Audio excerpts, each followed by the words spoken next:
ಪ್ರಶ್ನೆ ಕೇಳುತ್ತೇನೆ. ನೀನು ಎಲ್ಲರಿಗಾಗಿ ಇದ್ದಾಗ ನಿನಗಾಗಿ ಯಾರು ಇದ್ದರು? ನೀನು ನಗುಮುಖದಿಂದ ಎಲ್ಲರ ನೋವನ್ನು ತಾಳಿದ್ದೆ, ಆದರೆ ನಿನ್ನ ನೋವಿನ ಸಮಯದಲ್ಲಿ ನಿನ್ನ ಪಕ್ಕದಲ್ಲಿ ಯಾರು ನಿಂತಿದ್ದರು? ಒಂದು ದಿನ ಎಲ್ಲರೂ ದೂರವಾದಾಗ ನೀನು ಅರಿಯುವೆ, ನಿನ್ನ ಜೊತೆ ಕೊನೆಯವರೆಗೂ ಇರುವವನು ನೀನೇ. ಒಂಟಿತನ ಶಾಪವಲ್ಲ, ಅದು ನಿನ್ನೊಳಗೆ ಅಡಗಿದ ಶಕ್ತಿ. ಯಾರೂ ನಿಮ್ಮವರಲ್ಲ, ಒಂಟಿಯಾಗಿ ಬದುಕುವುದನ್ನು ಕಲಿಯಿರಿ. ಈ ಮಾತು ಕೇಳಿದಾಗ ಮನಸ್ಸಿಗೆ ನೋವಾಗಬಹುದು, ಆದರೆ ಇದೇ ಜೀವನದ ಸತ್ಯ. ಕುರುಕ್ಷೇತ್ರ ಯುದ್ಧದ ಮೈದಾನದಲ್ಲಿ ಅರ್ಜುನ ತನ್ನ ಬಂಧುಗಳನ್ನು ನೋಡಿ ಮನಸ್ಸು ಕುಗ್ಗಿದಾಗ ಅವನಿಗೆ ಜೀವನದ ಮಹಾ ಸತ್ಯವನ್ನು ಬೋಧಿಸಿದವರು ಯಾರು? ಅವರು ಶ್ರೀಕೃಷ್ಣ. ಇಂದು ಅದೇ ಶ್ರೀಕೃಷ್ಣನ ಮಾತುಗಳಲ್ಲಿ ಒಂಟಿತನದ ಮಹತ್ವವನ್ನು ತಿಳಿಯೋಣ. ನೀನು ನನ್ನವರು ಎಂದು ಕರೆಯುವವರು ಈ ಜನ್ಮದಲ್ಲಿ ನಿನಗೆ ತಾತ್ಕಾಲಿಕ ಸಂಗಾತಿಗಳು ಮಾತ್ರ. ತಂದೆ, ತಾಯಿ, ಸ್ನೇಹಿತರು, ಬಂಧುಗಳು ಇವರೆಲ್ಲ ಜೀವನದ ಒಂದು ಅಧ್ಯಾಯ. ಜೀವನದ ಪುಸ್ತಕದಲ್ಲಿ ಪ್ರತಿ ಅಧ್ಯಾಯವೂ ಮುಗಿಯುತ್ತದೆ. ನೀನು ಹುಟ್ಟಿದಾಗ ಒಂಟಿಯಾಗಿಯೇ ಬಂದೆ, ಸಾಯುವಾಗಲೂ ಒಂಟಿಯಾಗಿಯೇ ಹೋಗುವೆ. ನಿನ್ನ ಆತ್ಮದ ಪ್ರಯಾಣ ನಿನ್ನೊಂದಿಗೆ. ನೀನು ಎಲ್ಲರಿಗಾಗಿ ಬದುಕುತ್ತಿದ್ದೀಯಾ ಅಥವಾ ನಿನ್ನ ಆತ್ಮಕ್ಕಾಗಿ ಬದುಕುತ್ತಿದ್ದೀಯಾ ಎಂದು ಯೋಚಿಸು. ಒಂಟಿತನ ದುರ್ಬಲತೆ ಅಲ್ಲ, ಅದು ಆತ್ಮಬಲದ ಆರಂಭ. ಜನರ ಬೆಂಬಲದಿಂದ ಬಂದ ಧೈರ್ಯ ಅವರು ಹೋದಾಗ ಕುಸಿದು ಬಿಡುತ್ತದೆ, ಆದರೆ ಒಳಗಿನಿಂದ ಬಂದ ಧೈರ್ಯ ಎಂದಿಗೂ ಕುಸಿಯದು. ನಿನ್ನೊಳಗೆ ನಾನು ಇದ್ದೇನೆ. ನಿನ್ನ ಆತ್ಮವೇ ನಿನ್ನ ನಿಜವಾದ ಸ್ನೇಹಿತ. ನಿನ್ನ ಮನಸ್ಸನ್ನು ಜಯಿಸಿದವನು ಲೋಕವನ್ನೇ ಜಯಿಸುತ್ತಾನೆ. ನೋವು ಎಲ್ಲಿಂದ ಬರುತ್ತದೆ ಗೊತ್ತಾ? ನಿರೀಕ್ಷೆಯಿಂದ. ಅವನು ನನ್ನನ್ನು ಅರ್ಥ ಮಾಡಿಕೊಳ್ಳಬೇಕು, ಅವರು ನನ್ನ ಜೊತೆ ಇರಬೇಕು. ಈ ನಿರೀಕ್ಷೆಗಳೇ ಮನಸ್ಸಿನ ಬಂಧನ. ಯಾರೂ ಶಾಶ್ವತವಾಗಿ ಯಾರಿಗೂ ಸೇರಿಲ್ಲ. ಇಂದು ಜೊತೆ ಇರುವವರು ನಾಳೆ ದೂರವಾಗಬಹುದು, ಆದರೆ ನೀನು ನಿನ್ನನ್ನು ನೀನು ಬಿಟ್ಟುಕೊಡಬೇಡ. ಒಂಟಿಯಾಗಿ ನಡೆಯಲು ಕಲಿತವನು ಲೋಕದ ದೊಡ್ಡ ಯೋಧ. ನೀನು ನಿನ್ನ ಮೇಲೆ ನಂಬಿಕೆ ಇಟ್ಟುಕೋ. ಜಗತ್ತಿನಲ್ಲಿ ಎಲ್ಲರೂ ಕೈಬಿಟ್ಟರೂ ನಿನ್ನ ಆತ್ಮ ನಿನ್ನನ್ನು ಬಿಡದು. ನಾನು ನಿನ್ನೊಳಗೆ ಇದ್ದೇನೆ, ನಿನ್ನ ಆತ್ಮ ಸ್ವರೂಪವೇ ನಾನು. ಭಯಪಡಬೇಡ. ಒಂಟಿಯಾಗಿದ್ದರೂ ನೀನು ಪೂರ್ಣ. ನಿನ್ನ ಕರ್ತವ್ಯ ಮಾಡು, ಫಲದ ಬಗ್ಗೆ ಚಿಂತಿಸಬೇಡ. ನಿನ್ನ ಶಕ್ತಿ ನಿನ್ನೊಳಗೆ, ನಿನ್ನ ದಾರಿ ನಿನ್ನ ಮುಂದೆ. ಯಾರಾದರೂ ಜೊತೆ ಇದ್ದರೆ ಚಂದ, ಇಲ್ಲದಿದ್ದರೂ ನೀನು ಸಾಕು. ನೀನು ನಿನ್ನನ್ನು ಅರಿತುಕೊಂಡಾಗ ಒಂಟಿತನವೇ ಆಶೀರ್ವಾದವಾಗುತ್ತದೆ.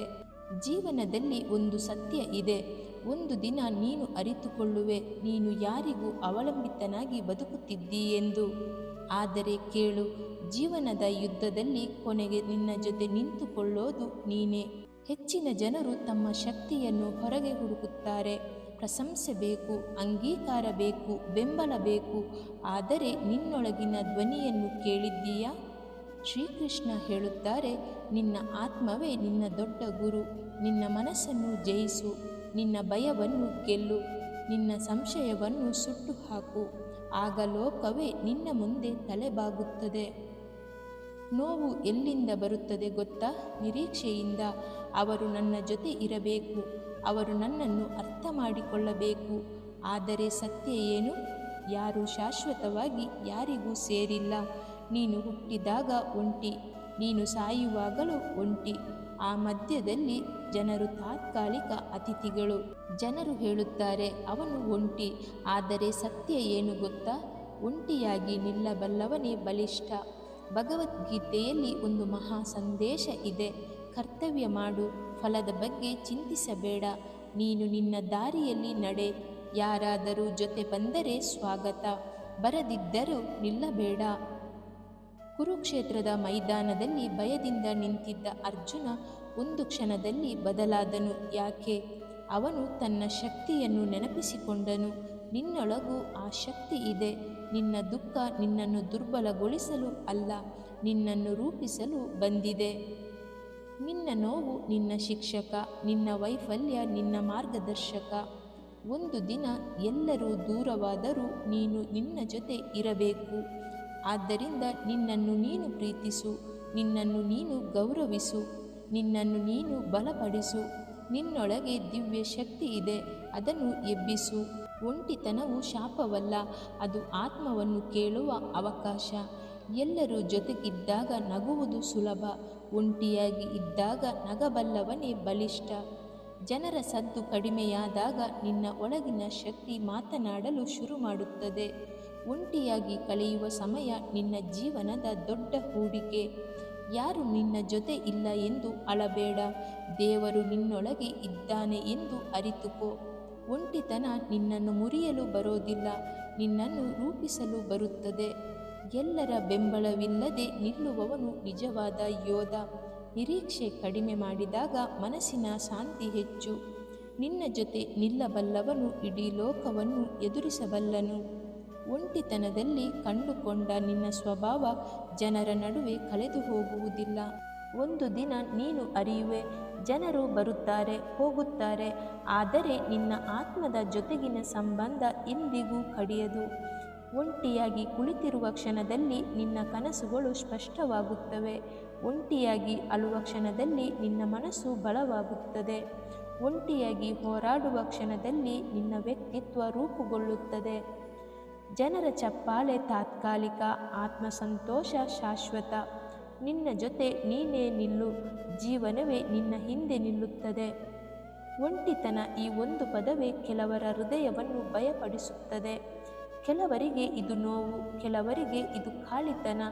ಆದರೆ ಒಂಟಿತನ ನಿನ್ನ ಶತ್ರು ಅಲ್ಲ, ಅದು ನಿನ್ನನ್ನು ರೂಪಿಸುವ ಶಕ್ತಿ. ಜೀವನದ ಒಂದು ಹಂತದಲ್ಲಿ ಪ್ರತಿ ವ್ಯಕ್ತಿಗೂ ಈ ಪ್ರಶ್ನೆ ಬರುತ್ತದೆ, ನನ್ನ ಜೊತೆ ನಿಜವಾಗಿಯೂ ಯಾರು ಇದ್ದಾರೆ?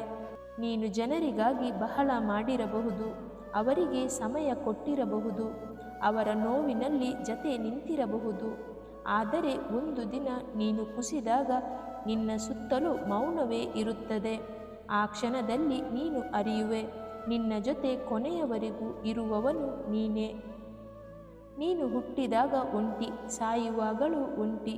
ಆ ಮಧ್ಯದಲ್ಲಿ ಜನರು ಪ್ರಯಾಣಿಕರು. ಜನರ ಸದ್ದು ಕಡಿಮೆಯಾದಾಗ ನಿನ್ನ ಒಳಗಿನ ಧ್ವನಿ ಕೇಳಿಸುತ್ತದೆ. ಒಂಟಿತನದಲ್ಲಿ ನಿನ್ನ ಕನಸುಗಳು ಸ್ಪಷ್ಟವಾಗುತ್ತವೆ. ಒಂಟಿತನದಲ್ಲಿ ನಿನ್ನ ತಪ್ಪುಗಳು ಗೋಚರಿಸುತ್ತವೆ. ಒಂಟಿತನದಲ್ಲಿ ನಿನ್ನ ನಿಜವಾದ ಶಕ್ತಿ ಎದ್ದುಕೊಳ್ಳುತ್ತದೆ. ನೀನು ಒಂಟಿಯಾಗಿ ಆಳಿದ ದಿನಗಳು ನಿನ್ನನ್ನು ದುರ್ಬಲ ಮಾಡಲಿಲ್ಲ, ಬಲಿಷ್ಠ ಮಾಡಿವೆ. ಯಾರೂ ಶಾಶ್ವತವಾಗಿ ಯಾರಿಗೂ ಸೇರಿಲ್ಲ. ನೀನು ನಿನ್ನ ಸಂತೋಷವನ್ನು ಇತರರ ಕೈಗೆ ಕೊಟ್ಟರೆ ಅವರು ಹೋದಾಗ ನಿನ್ನ ಸಂತೋಷವು ಹೋಗುತ್ತದೆ. ಆದ್ದರಿಂದ ನಿನ್ನ ಸಂತೋಷವನ್ನು ನಿನ್ನೊಳಗೆ ಬೆಳೆಸು. ಒಂಟಿಯಾಗಿ ನಡೆಯಲು ಕಲಿತವನು ಜೀವನದಲ್ಲಿ ಯಾರನ್ನೂ ಕಳೆದುಕೊಳ್ಳುವುದಿಲ್ಲ, ಯಾಕೆಂದರೆ ಅವನಿಗೆ ತನ್ನದೇ ಜೊತೆಯಿದೆ. ಜನರು ಬರಬಹುದು, ಜನರು ಹೋಗಬಹುದು, ಆದರೆ ನೀನು ನಿನ್ನನ್ನು ಬಿಡಬೇಡ. ಒಂದು ದಿನ ನಿನ್ನ ಒಂಟಿತನವೇ ನಿನ್ನ ಅತಿ ದೊಡ್ಡ ಶಕ್ತಿಯಾಗುತ್ತದೆ. ಇಂದೇ ನಿರ್ಧರಿಸು, ನಾನು ಒಂಟಿಯಾಗಿದ್ದರೂ ದುರ್ಬಲ ಅಲ್ಲ, ನಾನು ಒಂಟಿಯಾಗಿದ್ದರೂ ಅಪೂರ್ಣ ಅಲ್ಲ, ನಾನು ಒಂಟಿಯಾಗಿದ್ದರೂ ಭಯಪಡುವುದಿಲ್ಲ, ಯಾಕೆಂದರೆ ನನ್ನ ಶಕ್ತಿ ನನ್ನೊಳಗೆ ಇದೆ. ಪ್ರಿಯ ವೀಕ್ಷಕರೇ, ಇದು ಶ್ರೀಕೃಷ್ಣನ ಸಂದೇಶ. ಒಂಟಿತನದಿಂದ ಓಡಬೇಡ, ಅದನ್ನು ಅಪ್ಪಿಕೋ. ಅಲ್ಲಿ ನಿನ್ನ ನಿಜವಾದ ವ್ಯಕ್ತಿತ್ವ ಹುಟ್ಟುತ್ತದೆ. ಒಂಟಿತನ ಶಾಪವಲ್ಲ, ಅದು ಆತ್ಮಜಾಗೃತಿಯ ದಾರಿ. ಇಂದೇ ನಿನ್ನನ್ನು ನೀನು ಅರಿತುಕೋ, ನಿನ್ನನ್ನು ನೀನು ಪ್ರೀತಿಸು. ಯಾರೂ ನಿನ್ನವರಲ್ಲ, ಆದರೆ ನೀನು ನಿನ್ನವನಾಗಿರು. ನೀನು ಒಂಟಿಯಾಗಿದ್ದರೂ ಸಂಪೂರ್ಣ. ಒಂಟಿತನದಿಂದ ಭಯಪಡಬೇಡ, ಅದೇ ನಿನ್ನ ಒಳಗಿನ ಮಹಾಶಕ್ತಿಯನ್ನು ಎಬ್ಬಿಸುತ್ತದೆ. ನಿನ್ನನ್ನು ನೀನು ಕಂಡುಕೊಂಡವನು ಎಂದಿಗೂ ಒಂಟಿಯಾಗಿರುವುದಿಲ್ಲ. ಜೀವನದ ಪ್ರತಿಯೊಂದು ಪ್ರಶ್ನೆಗೆ ಉತ್ತರ ಹುಡುಕಬೇಡ, ಕೆಲವು ಉತ್ತರಗಳು ಅನುಭವದಲ್ಲೇ ಸಿಗುತ್ತವೆ. ಧರ್ಮದ ದಾರಿಯಲ್ಲಿ ನಡೆ, ನಿನ್ನ ಜೊತೆ ನಾನಿದ್ದೇನೆ ಸದಾಕಾಲ. ಈ ಶ್ರೀಕೃಷ್ಣನ ಸಂದೇಶ ನಿಮಗೆ ಇಷ್ಟವಾದರೆ ಧರ್ಮದ ದಾರಿಯಲ್ಲಿ ನಡೆಯುವ ಪ್ರತಿಯೊಬ್ಬರಿಗೂ ಈ ವಿಡಿಯೋವನ್ನು ಹಂಚಿಕೊಳ್ಳಿ.